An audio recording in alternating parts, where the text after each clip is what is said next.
Far out at sea, 200 miles from the nearest land, a small fishing boat bobs on the ocean swell. There is no one aboard. All is silence except for an ominous ticking below deck. Ticking off the hours, the minutes, the seconds, until... Blinding light fills the sky, brighter than the sun.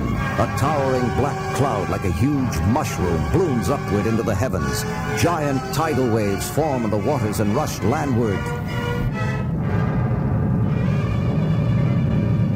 Thousands of miles away, in the city room of the Daily Planet in Metropolis, the presses are stopped. Copy, copy. Joey, hold that lead on the president. Bullet coming in. You got the mayor's office on the phone yet? I ain't even had lunch. Copy. City desk. What? Lady, an atomic bomb just went off. We don't have time to rescue cats from trees. Call the SPCA. City desk. No, as far as you know, there were no casualties. That's right. Washington says it was probably a small bomb. 5, 10 kilotons. Yeah, okay. Lois, where's Kent? Fishing.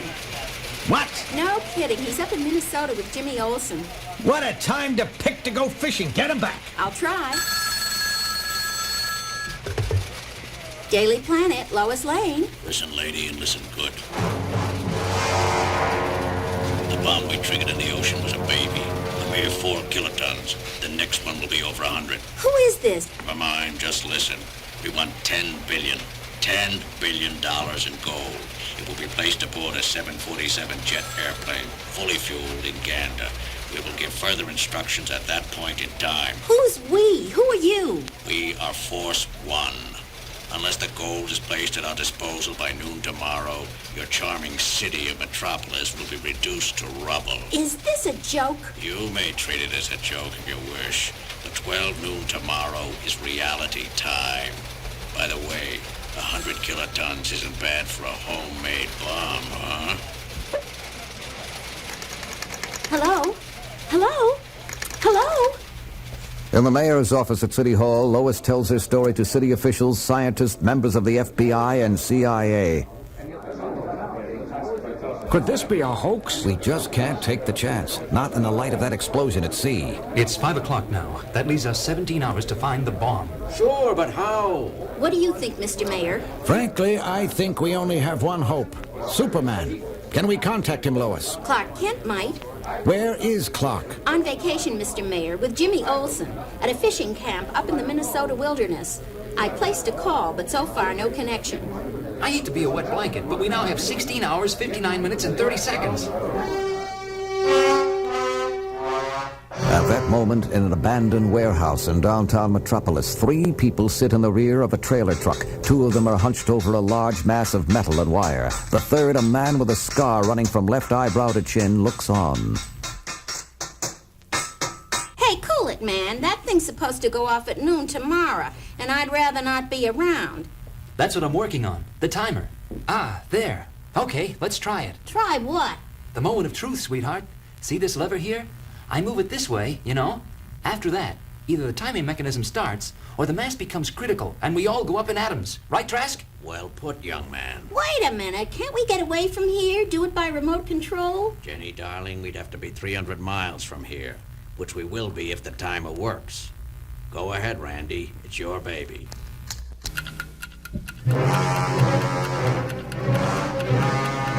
done, friend. Well done. Call me Einstein. Now let's split this town. In time, Jenny, in time. Our plane is at the airport. First, we drive our little firecracker to ground zero, directly to the center of Metropolis.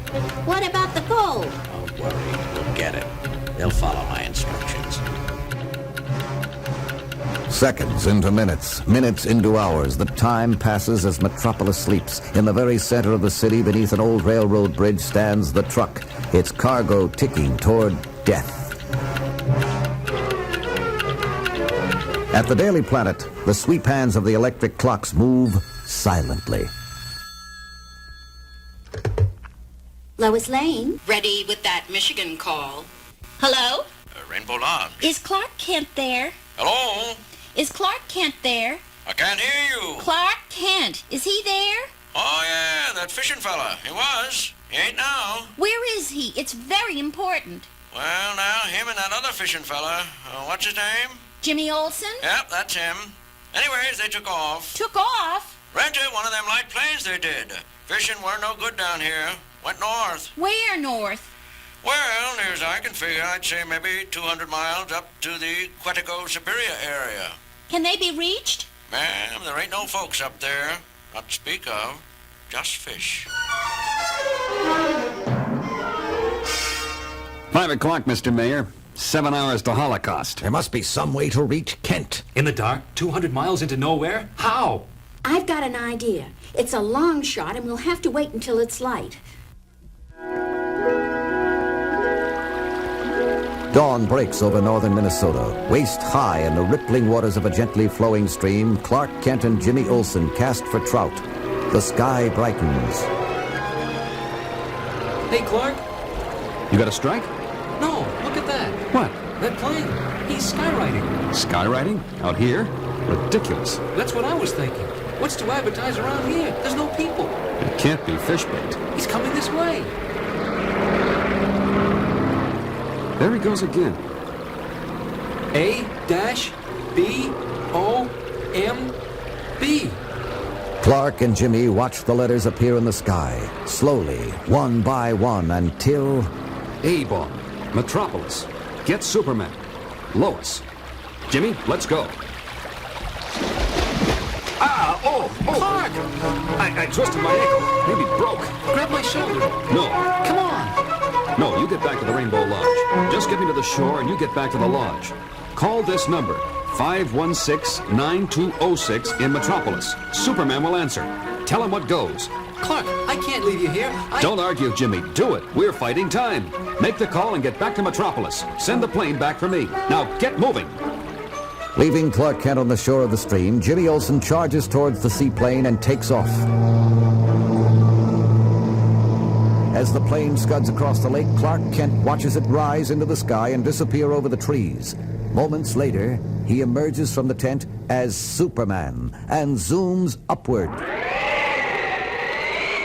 Streaks towards Metropolis at fantastic speed, and within 2 minutes stands in the mayor's office in City Hall. All right, quiet, please, quiet. The bomb is set for noon, Superman. That gives us less than 5 hours. And we have no idea what part of the city they placed it. Hold it. One question. Does that bomb emit radiation? Yes, it does. Okay, there's our hope. Wish me luck. Look at that! Right out the window. Amazing! He'll find it. Rocketing upward, Superman speeds to the Metropolis Geological Laboratory, picks up an ultra-sensitive Geiger counter, and then zooms into the skies above the city. There's something. Let's check it out. Superman dives down at tremendous speed. Small private hospital. Could the bomb be in there? Well, we'll find out with my X-ray vision. Radioactive tracer material. The patient may live, but not unless I find that bomb. Blasting skyward again, Superman circles over Metropolis. Another hospital brings him to Earth. Then a government laboratory. But the bomb still eludes him. 11:40. 20 minutes to go and no sun.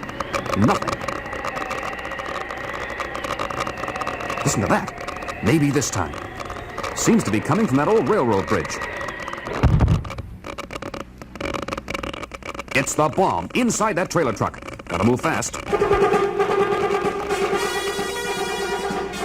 This is it, all right.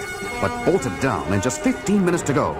No sense trying to pry it loose. Stepping outside, he picks up the entire trailer truck and takes to the skies. Traveling at a rate approaching the speed of light, Superman races toward the sun. 1 million miles from the blazing star, Superman screeches to a halt and rears back and hurls the bomb straight into its center. Strike one for you, Force One.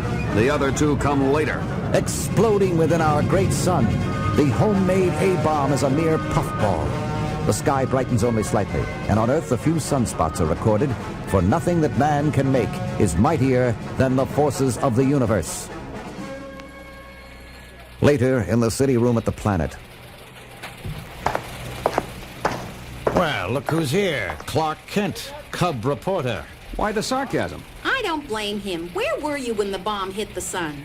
I almost broke my ankle in that stream. You don't seem to be limping. Well, it healed. I sometimes wonder about you. Why? You're never here when Superman saves the day. You must have a block. What about that terrorist group? I read about it on the way from Minnesota. The FBI finally got a line on them. Force One, they called themselves. 2 men and a girl. They were picked up trying to board a plane at the airport. It's a nice feeling, isn't it, to have the FBI around? And, of course, Superman.